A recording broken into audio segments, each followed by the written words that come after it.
प्रेम से बोलते बाबा गणिनाथ कीर, गोविंद महाराज कीर,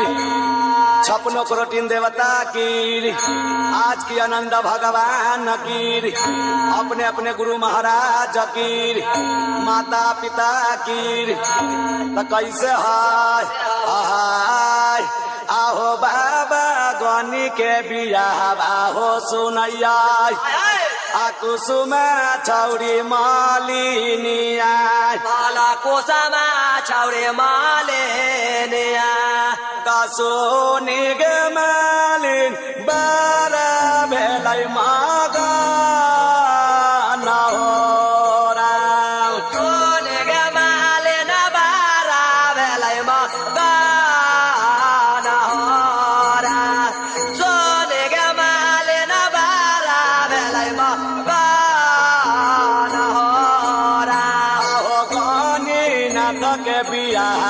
सुनैया कुसुमा छौरी मालिनिया माला कुसुमा छौरी मालिनिया सोने के मालिन बारा भेलै मागा नहोरा सोने के मालिन बारा भेलै मागा नहोरा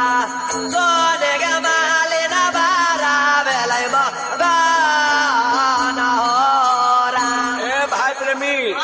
जब बाबा गणिनाथ के बियाह सुनैया कुसुमा मालिन तब बड़ा खुशी मन करे लगैया। उस समय में कुसुमा मालिन की कहैया आहो बारा तबारिसा आहो बाबा असरा हो लगलियो बाबा आसरा हो लगलिया हो जे हो रे असरा पुरैलन भागा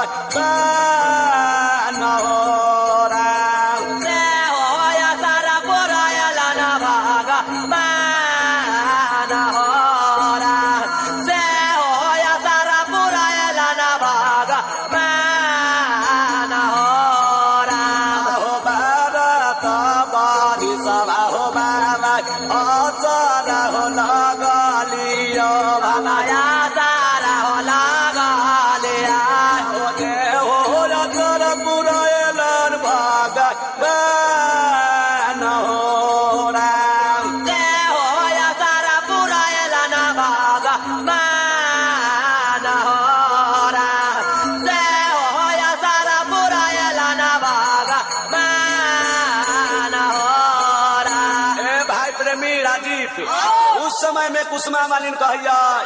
कि हो बाबा फेकन हो 12 बरिस से हम असरा लगे ली हमरा या असरा पूरा हो गए। उस समय में यार की हाथ